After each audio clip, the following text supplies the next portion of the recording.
হাদি আজীবন ইনসাফের কথা বলে গিয়েছে।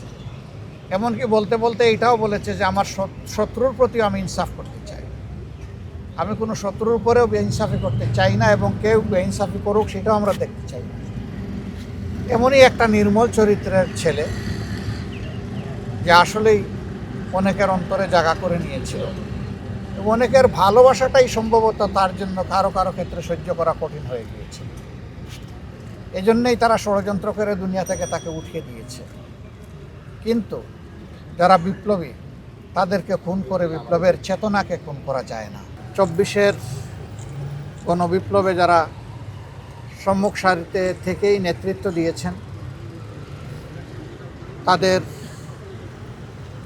একজন আপনজন ছিলেন শহীদ শরীফ ওসমান সাদি।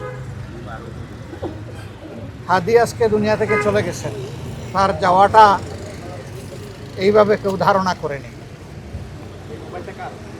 হাদির দুশ্মনেরা কার্যত বাংলাদেশেরই দুশ্মন, কারণ হাদিরা বাংলাদেশের পক্ষে কথা বলতো, বাংলাদেশের স্বাধীনতা এবং সার্বভৌমত্বের পক্ষে ছিল। হাদিরা আপন সংস্কৃতির কথা বলতো, হাদিদের উচ্চারণ ছিল অপসংস্কৃতির বিরুদ্ধে। হাদিরা কোটি তরুণের প্রাণে দ্রোহের আগুন জ্বালিয়ে দিয়েছিল। এই দেশ, এই জাতি আমাদের দেশ, এবং জাতির পাহারাদারি আমাদেরকেই করতে হবে। কোনো কালো চিলকে আমাদের ভাগ্যে আর চু মারার কোনো সুযোগ আমরা দেব না, এটাই ছিল তাদের অঙ্গীকার। তারা বলেছিল জীবন দিব, তবুও 24 দিব না। এটা কেন বলেছিল আমরা সবাই বুঝি, এটাই তাদের অপরাধ। তারা কারো দিকে অন্যায়ের হাত বাড়ায়নি, কারো উপর জুলুম করেনি।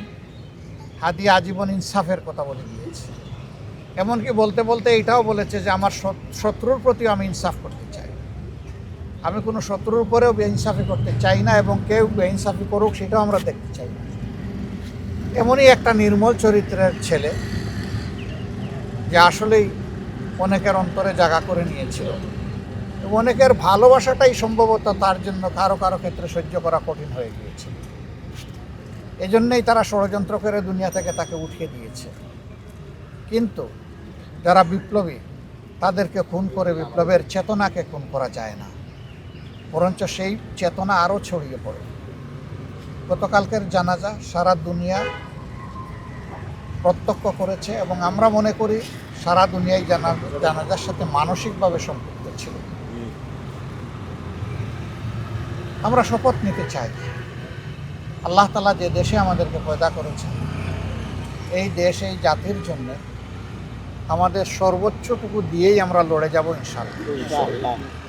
এবং আমরা আশাবাদী এই জাতি ইনশাআল্লাহ সব ধরনের ফেসিবাদের কবল থেকে মুক্ত হবে ইনশাআল্লাহ, সব ধরনের অন্যায় অবিচার থেকে মুক্ত হবে ইনশাআল্লাহ, বৈষম্য থেকে মুক্ত হবে, দুর্নীতির কোরাল গ্রাস থেকে মুক্তি পাবে। আমরা দুর্নীতির সেই দুর্ভেদ্য জাল বেড়া একবারেই ভেঙে তছনছ করে দিই ইনশাআল্লাহ। এ পর্যন্ত আমাদের লড়াই অব্যাহত থাকবে ইনশাআল্লাহ। তাহলেই হাদি এবং হাদিদের আত্মা শান্তি পাবে। এই 24-এ যারা জীবন দিয়েছে, যারা লড়াই করে দুনিয়া থেকে বিদায় নিয়েছে, আল্লাহ তাআলা তাদের সকলকেও হাদি সহ শহীদ হিসাবে কবুল করুন। যারা আহত পঙ্গু হয়ে বেঁচে আছেন, আল্লাহ তাআলা জীবন্ত এই শহীদদেরকে তার খাস কুদরত থেকে সাহায্য করুন, এবং এই জাতিকে তাদের থেকেই প্রেরণা নিয়ে নিজেদের কর্তব্য আদায়ের তৌফিক দান করুন। আজকে রাজনৈতিক দলগুলোর উপর অনেক বড় দায়িত্ব। দোয়া করবেন প্রিয় দেশকে ঐক্যবদ্ধভাবে আমরা সবাই যেন পারস্পরিক ভুল বুঝাবুঝি ভুলে গিয়ে আমরা সামনের দিকে এগোতে পারি। আল্লাহ যেন এই তৌফিক দান করেন। আদর্শ এবং কৌশল দলগুলোর ভিন্নতা থাকবে, সেই লড়াই হোক বুদ্ধিভিত্তিক, সেই লড়াই হোক যুক্তির, এবং সেই লড়াই হোক মানবতার কল্যাণ। দেশ নয়, ব্যক্তি নয়, জাতিই বড় কথা। ব্যক্তি নয়, দল নয়, জাতিই বড় কথা। সেই কথার উপরে আমরা যেন রাজনৈতিক দলগুলো আমাদের পথ রচনা করে সামনে এগোতে পারি। আল্লাহ সেই তৌফিক দান করুন। আমরা বেদনাদায়ক এই হত্যাকাণ্ডে তার মা সহ পরিবারের সদস্যবৃন্দ, তার সংগঠনের সহকর্মীবৃন্দ, এবং তাকে যারা ভালোবাসতেন, যারা আঘাত পেয়েছেন, আমরা তাদের সকলের প্রতি সমবেদনা জ্ঞাপন করছি। আল্লাহ তাআলা তাদেরকে শান্তি দিন, সবর দিন, ধৈর্য ধারণ করার তৌফিক দান করুন। গতকালের জানাজায় বারবার উচ্চারিত হয়েছে, খুনিদেরকে আমরা গ্রেপ্তার হয়েছে, শাস্তি পাচ্ছে, এটা আমরা দেখতে চাই। সরকার এ পর্যন্ত যা করেছেন তাতে জনগণ মোটেই সন্তুষ্ট না। জনগণের দাবি আশা করি প্রধান উপদেষ্টা সহ উপদেষ্টা মণ্ডলী সেখানে উপস্থিত ছিলেন, তারা জনগণের পালস বুঝতে পেরেছেন।